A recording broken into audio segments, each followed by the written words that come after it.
Assalamualaikum warahmatullahi wabarakatuh. Saya Sabila Letade Febrilia dengan NIM 2100796 akan menjelaskan pemasaran pendidikan pada mata kuliah pengelolaan pendidikan.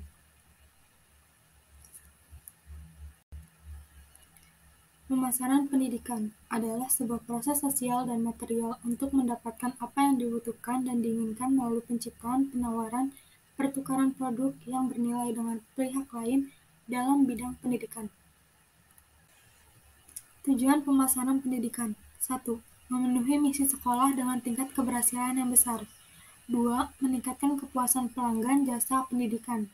Yang ketiga, meningkatkan ketertarikan terhadap sumber daya pendidikan. Yang keempat, meningkatkan efisiensi pada aktivitas pemasaran jasa pendidikan. Selanjutnya terdapat strategi pemasaran pendidikan. Yang pertama, pemasaran eksternal, yaitu aktivitas normal yang dilakukan oleh lembaga pendidikan dalam mempersiapkan produk, menetapkan harga, melakukan distribusi, informasi, dan mempromosikan produk jasa yang bernilai superior kepada para pelanggan. Yang kedua, pemasaran internal, yaitu tugas dan fungsi yang diemban oleh lembaga pendidikan dalam rangka melatih dan memotivasi tenaga pendidik dan kependidikan, serta siswa sebagai aset utama organisasi agar dapat melayani pelanggan dengan maksimal. Yang ketiga, pemasaran interaktif, yaitu interaksi antara pelanggan atau wali murid dengan tenaga pendidik dan kependidikan serta manajer organisasi atau kepala sekolah.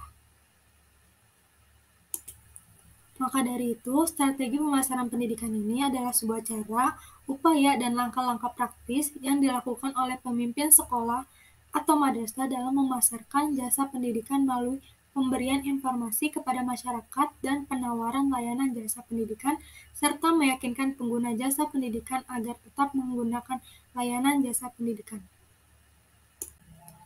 Selanjutnya terdapat fungsi manajemen pemasaran pendidikan.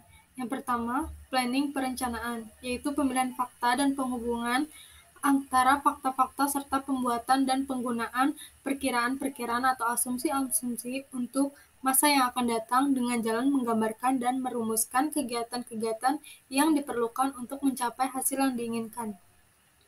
Yang kedua, organizing atau pengorganisasian. Pengorganisasian ini tidak dapat diwujudkan tanpa ada hubungan dengan yang lain, dan tanpa menetapkan tugas-tugas tertentu untuk masing-masing unit. Pengorganisasian ialah penentuan, pengelompokan, dan penyusunan macam-macam kegiatan yang diperlukan untuk mencapai tujuan. Penempatan orang-orang terhadap kegiatan-kegiatan ini menyediakan faktor-faktor psikik yang cocok bagi keperluan kerja dan penunjukan hubungan wewenang yang dilimpahkan terhadap kegiatan orang-orang dalam hubungannya dengan pelaksanaan setiap kegiatan yang diharapkan.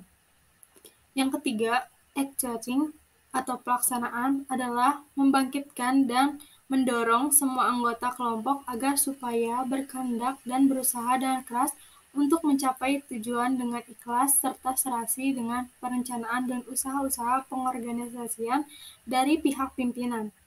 Yang keempat, controlling atau pengawasan, yaitu mempunyai peranan atau kedudukan yang penting sekali dalam manajemen, mengingat mempunyai fungsi untuk menguji apakah pelaksanaan kerja teratur tertib, terarah, atau tidak, walaupun planning, organizing, actuating baik, tetapi apabila pelaksanaan kerja tidak teratur, tertib, dan terarah, maka tujuan yang telah ditetapkan tidak akan tercapai. Dengan demikian, kontrol mempunyai fungsi untuk mengawasi segala kegiatan agar tertuju kepada sasarannya, sehingga tujuan yang telah ditetapkan dapat tercapai. Pengawasan dapat dirumuskan sebagai proses penentuan apa yang harus dicapai, yaitu standar, apa yang sedang dilakukan, yaitu pelaksanaan, menilai pelaksanaan, dan bila mana perlu melakukan perbaikan-perbaikan sehingga pelaksanaan sesuai dengan perencana, yaitu selaras dengan standar atau ukuran. Terakhir, terdapat indikator keberhasilan pemasaran pendidikan. Indikator keberhasilan pemasaran jasa pendidikan yaitu kepuasan pelanggan pendidikan, artinya kepuasan respon konsumen pendidikan yang sudah terpenuhi atau bahkan melebihi keinginannya tentang penggunaan barang atau jasa yang mereka pakai. Tentunya kepuasan tersebut dirasakan manakala lembaga pendidikan sudah menjalankan pendidikan yang berkualitas sesuai perkembangan zaman.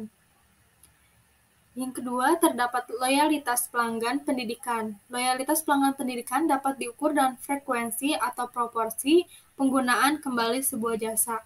Kepuasan pelanggan dapat diamati ketika pelanggan jasa menganjurkan atau bahkan mendesak orang lain untuk mengkomunikasikan jasa tersebut. Terus yang terakhir terdapat opini publik terhadap citra lembaga pendidikan. Opini ini merupakan pendapat secara umum, sedangkan citra atau image adalah impresi atau kesan, perasaan, atau konsepsi gambaran yang ada pada publik mengenai perusahaan. Opini masyarakat terhadap kesan lembaga pendidikan akan terbentuk ketika dalam lembaga pendidikan tersebut menunjukkan manajemen pendidikan yang berkualitas. Sekian penjelasan mengenai pemasaran pendidikan. Terima kasih. Wassalamualaikum warahmatullahi wabarakatuh.